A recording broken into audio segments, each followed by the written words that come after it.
Hello, Lisa here. Welcome back to my channel and welcome to my first impressions walkthrough of The Secret Oracle by Raven Phelan. Okay, before I get into this deck, can we just, for a moment, appreciate this? This is a very small part of an enormous reading cloth that Peggy made for me. It is backed on this gorgeous, really dark blue-black or black fabric. I literally can't tell. I think it's black with a hint of navy. Anyway, this is the most breathtakingly beautiful thing that I think she's probably ever made me. But look at this. This is artwork by, oh gosh, Johanna Basford. Is it Johanna Basford? I think it is. This is everything. This is literally a unicorn and a girl, and it's, oh my gosh, it's so big. I can't show the whole thing, but I figured this is a really pretty part of it because you can see the unicorn and the woman here and the wings and anyway, okay. I'm just having a whole love affair with it right now. It's so pretty. Okay, anyway, we're going to be talking about beautiful things in this video for sure. So I have now for the second time the Messenger Oracle by Raven Phelan. Now, Raven Phelan is the artist that created the Dreams of Gaia Tarot, which I also have and love, but there's something special about the Messenger Oracle, and specifically about the Messenger Oracle, the second edition, that is relevant to this conversation. So I'm going to show you this really quickly. So this is a really beautiful oracle deck. It was originally in a kind of more traditional oracle shape with these big green borders on it and these pentacle backs. But then Blue Angel re-released the deck in this more tarot-sized card with this gorgeous sort of teal backing. It's just so pretty. And borderless with just a banner along the bottom with the name of the card. And when I saw this, I was like, I don't need to repurchase it, do I? But then I had been having a bit of a love affair with Blue Angel's newest matte cardstock, which this is on. And I just realized I would use this deck so much more in this format. So I did repurchase it and I rehomed my older one. It's one of my favorite cards ever of life. Love it so much.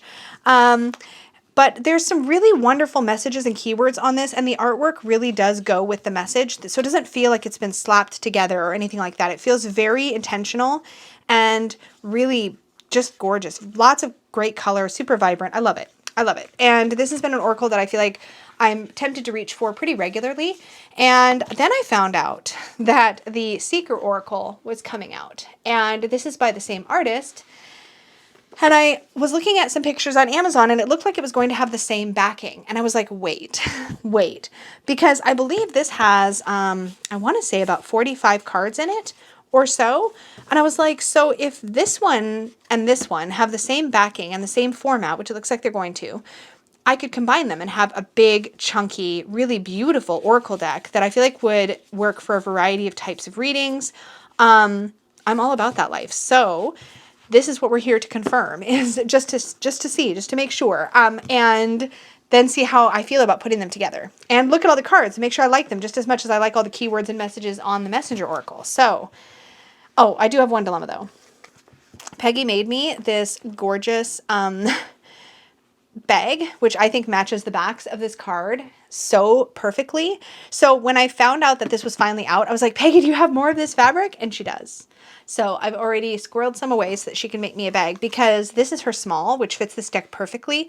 But when I put them together, I feel like it's going to need more space. So assuming I want to put them together, which I think I'm going to, I'm going to need a bigger bag. And I want the same design. So, because I'm spoiled, I can. Anyway, let's get into this. So Blue Angel, really nice box. You can hear that the box is so much bigger than the cards. I don't know why they do that. And I also don't know how their decks manage to survive all the shipping mishaps that could happen with no tray and just the cards dinking around in there. I don't understand. Maybe someday they will actually make it to fit. But in any case, it is a two-piece box, nice and sturdy. And they always have this little sheet of paper kind of between the top of the guidebook and the top of the box, which is a nice touch. Here we have our guidebook, not thin. And I will say, I really do enjoy Raven Phelan's writing. She does write her own guidebooks, and she wrote the guidebook for the Dreams of Gaia Tarot. To the best of my knowledge, that is the truth. If I'm wrong, please tell me down below, but I believe this is her writing. And I really enjoyed her work in the Dreams of Gaia Tarot and in the full guidebook. So I feel like the guidebook for this will probably be pretty decent, although I'm kind of hoping that much like the messenger cards, that it will read really well intuitively as well. So that's my hope. We'll see if it holds up. But so far it looks like the exact same style design. Okay, let's get the cards out and put the box away or out of the way. And then we have a paper sleeve. So let's get rid of that and confirm the backings. Yay! Okay. So let's take a really close look here. They look basically identical. It's pretty impressive considering these decks. And they are the exact same size. Pretty impressive considering these decks were produced, that's that one, at such different times that they fit so well. They've done such a good job matching. That's excellent. Okay. Really nice, exact same cardstock. I didn't check how many cards. Let's just see officially here what it says in the back for the last card number. Oh, it doesn't have card numbers. Does it say somewhere how many cards? I think it's going to be 40 something. 55. Okay, if there's 55 in this, hold on, because these are the exact same cardstock. If there's 55 in this and 55 in this, that's 110 cards collectively. Oh yeah, these are exactly the same size. It's possible that this one, oh yeah, it looks like it's exactly maybe one card. Yeah, it's one card more, it feels like. So either I've lost a card or this one was 54, or there's just slightly a difference in cardstock thickness, but that's unlikely, I think. Anyway, I'm really excited. Can you tell? So first off, we have a choice to make. And we have this dragon sort of holding this flame, considering, like, what am I going to do with it? And I think that's really a really cool way to look at this card intuitively, is like looking down at this thing. You have this ability. What are you going to do with your power? What are you going to do with this ability? I was going to compare the colors of the banner. So let's hold them. No, I think they're identical. I don't really see a difference. No, I think they're the same. I think they're the same. Okay, a king bee. Love that. The idea of stepping into your sovereignty. A queen bee. Yes, look at this. This is amazing. I love both of these cards so much. Advice from a cat.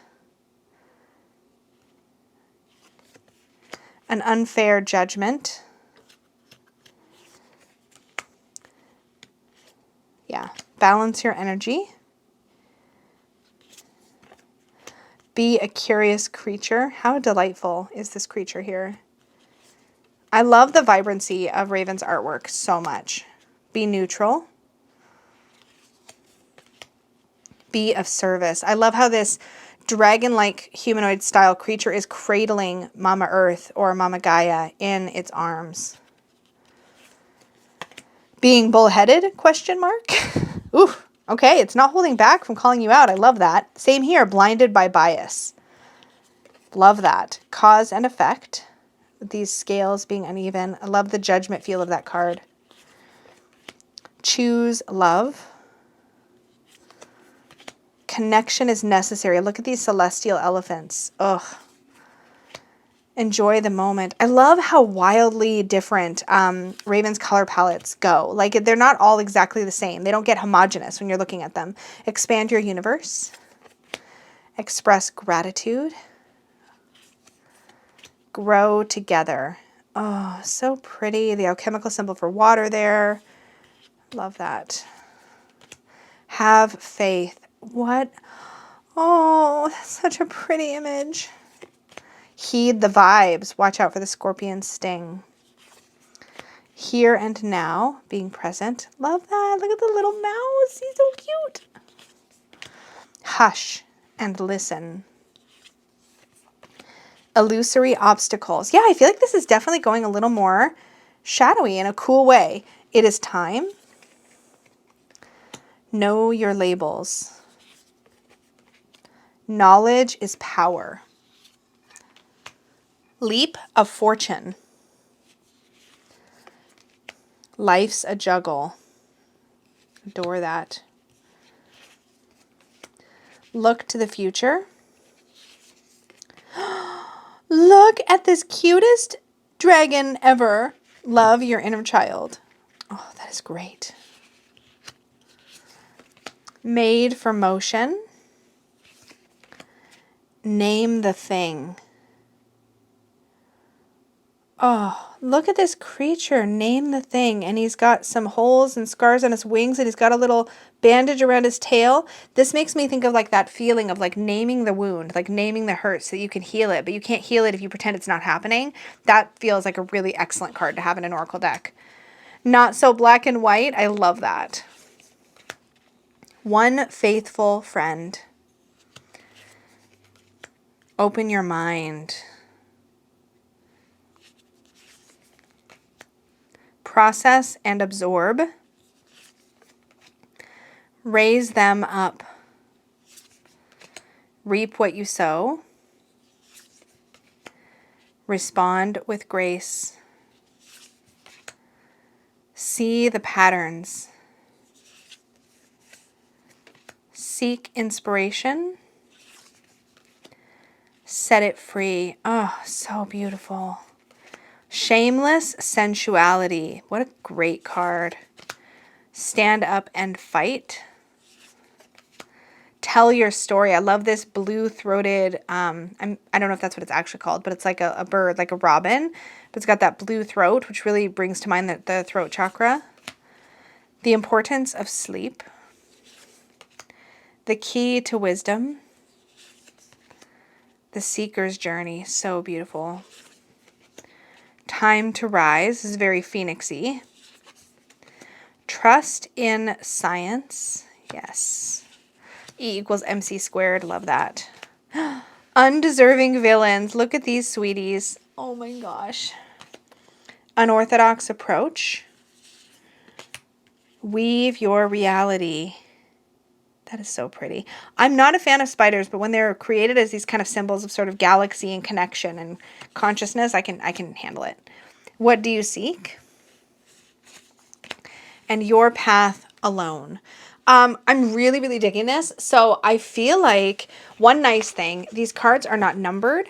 And because there's so many of them when you combine them, because you guys know, look at how big this deck will be. There's a very slight, as this is common, there's going to be a slight difference in the size of the cards. Like this is why split deck boxes are such a problem, because there's a slight variance. It's incredibly slight. Like when I put them both vertical on the table, you can tell that the deck in here, which is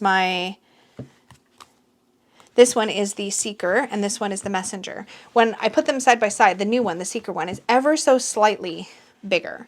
But it is a slight enough difference that I feel like once I mix them together, it won't be as noticeable. That being said, I suspect this is around 109 cards, and that's a lot. And it's a thick card stock. So what we're going to start with, let's see if I can drop. These are really thick. I'm not going to be able to shuffle. I'm going to just kind of mix them up a little bit and see what I think about the sections. Okay, so it does feel uneven, but let's just see. And because they're matte, they're not really hand over handing very well. I feel like that will get better over time, but they're a little bit chunky. Let's just see what happens though. I'm pretty determined to make this work. Now, one thing I would probably do, because there's so many cards, is I could see myself going through, and maybe we'll do that. Let's just see.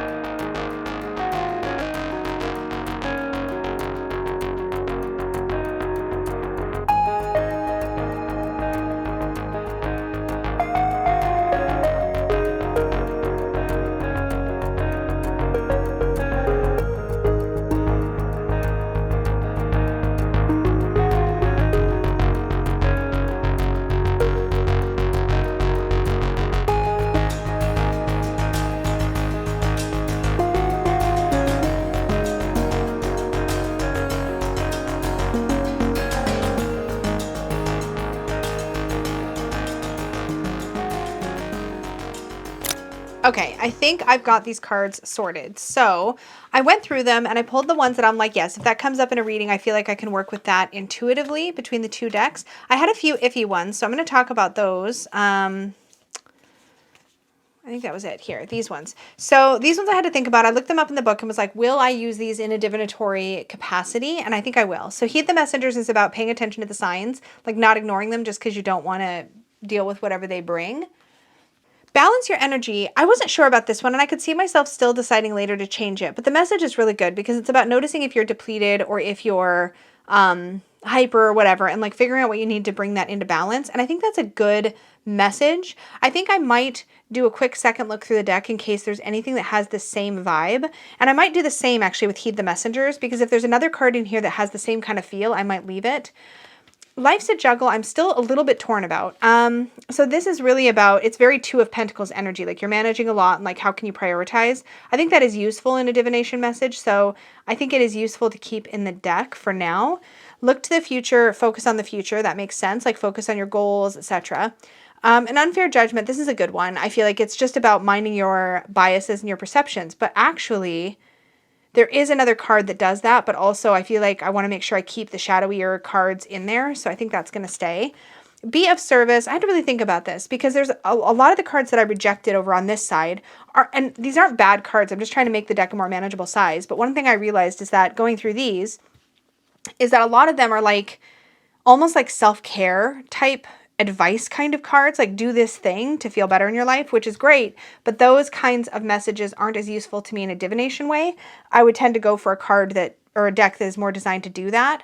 So this one kind of feels a little bit like that, but I feel like Be of Service has so many different ways you can kind of go through that message that I think that's useful. And Undeserving Villains. Now I am a little bit, so an Unfair Judgment and Undeserving Villains, these feel very similar to me.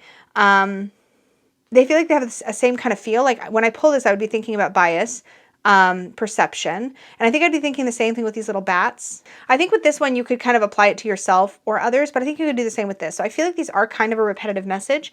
I think I'll keep the cute Undeserving Villains because I like the idea that this really captures the idea that bats are often treated as the bad guy, right? And yet they have a purpose to serve. And I feel like there's a lot to dig into with that. So I think I'm going to keep that one. And I think I'm going to go ahead and move that one over here. So then these three, Life is a Juggle, Be of Service, and Listen to the Future, these are going to stay. But I think I'm going to take a quick second and go through the deck in case I see any cards that are like Heed the Messengers or Balance Your, oh, I'm off screen here, that are like either of these two, heed the Messengers or Balance Your Energy. If I can find others that kind of cover the same thing, and maybe I'll just leave these also within my view. You won't be able to see them, but I'll leave them within my view. And if I see anything similar to those, I may also ditch those because I'm still kind of ambivalent. So I'm going to go through that now. I'll speed this part up as well, and then I'll report back.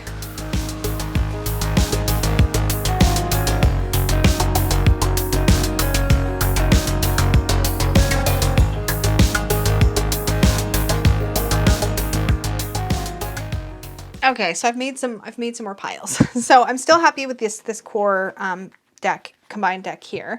So I pulled this out just because I didn't want to forget to mention it. In the Messenger Oracle, Let Two Become One. I didn't mind this card when it was the only one I had, but one of the things I kind of reflected on it. I was looking at the guidebook, and it kind of has this message about bringing two halves to make a whole.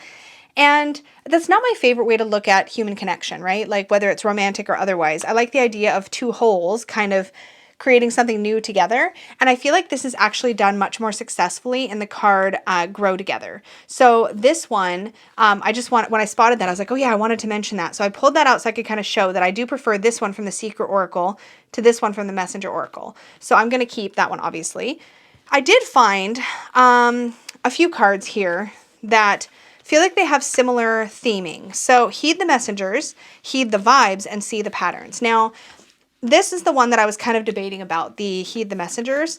I feel like this is a little less clear than these two. So Heed the Vibes to me has a slightly more dark connotation with the scorpion, like watch out for the sting. And See the Patterns feels neutral or even positive. Heed the Messengers feels neutral. So I don't feel like I need See the Patterns and Heed the Messenger because to me those are the same thing. You're looking for synchronicities, you're looking for messages.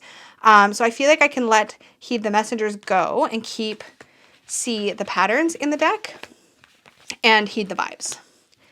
And then I realized just how many cards kind of had this theme here. So we have An Unfair Judgment, Blinded by Bias, Undeserving Villains, and Challenge Your Perception.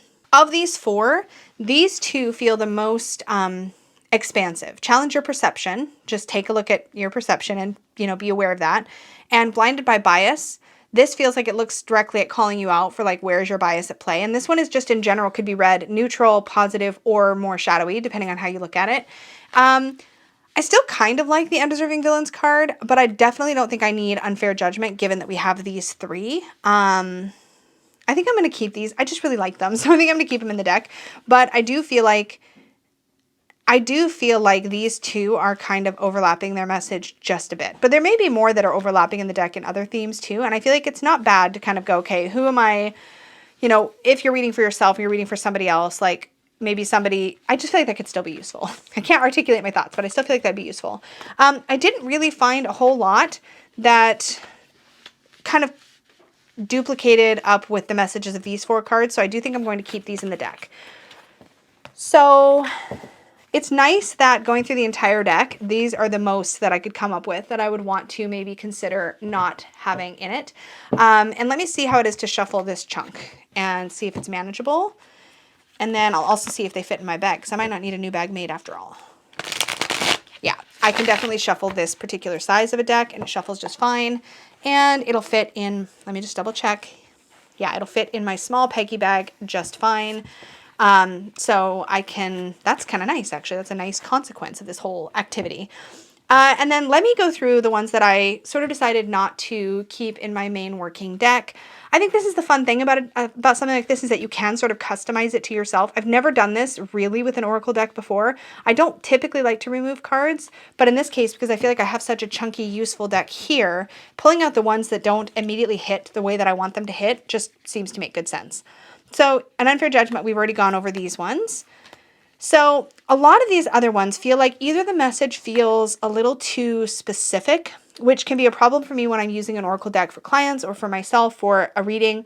I don't want it to be too pointed, because if it's too pointed, if it's too specific, then I feel like that can be tricky. Like this would be a great motivational message to get if you were working on a creative project.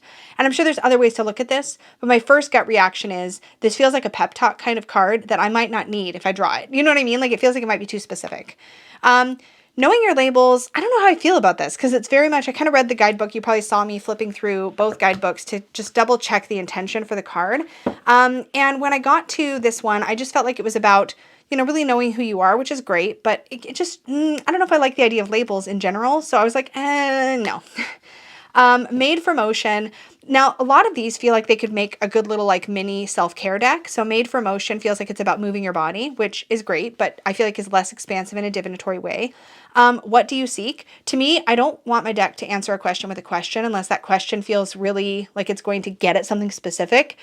This feels like, yeah, answering a question with a question, which I'm not fond of. Expand your universe. This could go in so many different directions, which is fine. But I don't feel like it's necessarily adding anything specific, so leaving that. This one has always tripped me up a bit. I think it's a beautiful card, but I feel like I wish it had said need versus want or something, but it's really about just getting clear about your needs, and that's fine, but every time it comes up or has come up in the past in a reading, because this is from the Messenger Oracle, this one has tripped me up just a little bit. So I was like, yeah, I'll take it out. Embrace spirit, same kind of thing. This isn't going to be the right message for everybody. Not everybody has a relationship with spirit. And I will say that some of the wording, specifically in the Messenger Oracle at least, does assume a certain amount of spirituality, which I don't always like to assume, especially in client readings. This one just feels like there was other cards in that I kept that felt like they were about like listening, connecting, like connection is necessary, things like that. I feel like that's more helpful in a general way than just general show that you care. It just feels, again, a little too specific. Heeding your dreams feels a little bit too specific. It's encouraging specifically paying attention to your dreams and dream work. That's good advice, but again, feels more like almost like a self-care card to me. Become a shapeshifter. This is a cute card. The main reason I pulled this out is because it's just a little incongruous with the rest of the deck. Artwork style wise, it just feels a little bit different. Like when you hold it up next to this, you can really tell. It just feels like it doesn't belong fully. But also because the message, at least for myself, when I'm reading for myself, sometimes being a shapeshifter can be a way that we people please. And for some reason, this always sits with me a little bit that way. And I have to like really work at it to reframe it. So I was like, well, I don't need that one in there. This one, I think, was about raising up the people in your life. Again, it kind of felt like it could go down the same place for me internally. And I was like, yeah, it's good to lift up the people around you, but I don't know. This one just kind of, yeah. And some of these other ones, they just felt like they were, again, too, like the key to wisdom. Like, what is the key to wisdom? Again, felt like it was answering a question with a question. The Seeker's Journey, kind of know what you're seeking. This is a pretty card, but I pulled it out because I was like, well, I don't need to have the spider in my deck. It is a pretty card. It doesn't super freak me out, but it's not got a powerful enough message for me to feel like it's about manifesting, and I feel like there's other cards in the deck that do that purpose. So I don't need to have the spider. Share your thoughts. Again, this feels very specific, like basically speak your thoughts and your wishes out loud. Okay, well, again, it feels like advice versus a divinatory message. Time to ground. This one is good. The reason I pulled this out is because with the Manager Energy card, I think I already shuffled these. Oh, here we go. It's still towards the top. This lets me look at energy excess or energy deficiency, whereas this is specifically assuming energy excess. And I realized that this is a more open-ended kind of card to pull than this one is. But I do like the idea of grounding. Wash away your burdens. Again, this feels like a bit of self-care advice. I took out the Embrace the Masculine and Feminine because I feel like these could actually be kind of triggery cards for people. And I really prefer the approach in this deck where it's like a queen bee, a king bee. Because while they still reference kings and queens are still gendered terms, I feel like they're just less in your face than these are. And I still like the idea of looking at the different types of energy, but I like the queen-king reference better than feminine masculine in this case. The source of all felt too general. We are all connected. This is a cool concept, but I liked the connect card in the other deck better. Seek your destiny. I did keep, now this one actually is kind of similar to that future. Here we go. Look to the future or seek your destiny. These feel the same to me. And I didn't realize that when I was flipping through. So which one do I prefer? Seek your destiny or look to the future. I feel like look to the future is more expansive, but I think I prefer this artwork. I'm going to stick with look to the future and keep that out of the deck. Again, follow the moon. Not everybody works with the moon. I mean, I think it's a pretty cool card, but I don't need it. Protect the wild and green. Again, it feels very specific, like look out for Mother Earth. That's great advice. I love that. It just doesn't fit as well with a divination style deck for me. I don't remember what these piles were for. I don't think it matters. With love and kindness, same thing. It just doesn't feel like it's giving me a message. The importance of sleep, again, feels like a self-care card. One faithful friend. I feel like the book helped me understand this card better, but that if I pulled it in a reading, I might like not really quite get it. Same thing with Honor Gaia, much like Protect the Wild and Green. See yourself in nature. This card always bugged me, so I just took it out. And advice from a cat. I mean, that's great, but I don't have a cat, and I don't know. That one just I didn't feel like I needed that. So that is 1, 2, 3, 4, 5, 7, 8, 9, 10, 11, 12, 14, 15, 16, 17, 18, 19, 20, 21, 22, 23, 24, 25, 27, 28, 29, 30, 31. Okay, so that is 34 cards in the I don't need them in my deck pile. And in this deck, I had, I think originally 109 is what I figured out I had. So if I have, and I'm just assuming, so if I had 109 minus, what did I just say? 34, 60, no, 75. So I have 75 cards. So it's just about the right size, or just about the same size as a tarot deck, which is perfect. I don't feel like it's too many. I feel like it's plenty. And I'm pretty happy with the cards I kept in the deck. And now I don't need a whole new Peggy bag. Let me zoom this back out. So that is where I've landed with this. I think what I'm going to do is keep the extra cards in the box. Now I store my boxes. I don't like recycle them. And if I ever change my mind, I can do that. If, heaven forbid, I ever decide to rehome these decks, I would probably need to refer to the guidebooks to figure out which card goes in which, but that's fine. It's a mass market deck. I feel like it's really cool that I got to customize it this way. I guess I don't need to keep the paper. So yeah, that was a fun little workshop-y exercise I didn't think I was going to do. So let's fan out the deck. I get to keep my original Peggy bag, which also makes me really happy. So let me fan this out. Now this is more cards, but that's okay. Made it easier to fan. Little clumpy because it's matte. And once I got them all mixed up, the slight size difference didn't seem to really affect the shuffle too much. So that's also good to know. So this is mostly the Secret Oracle, but I also obviously did lots of workshopping. That was super fun. As always, thank you so much for watching. If you enjoyed this video or you found value in it, be sure and click the like button, subscribe if you're new here, and don't forget to click that little notification bell so you're notified of all my future videos. Thank you all so much, and may your magic always shine from the inside out. Bye, guys.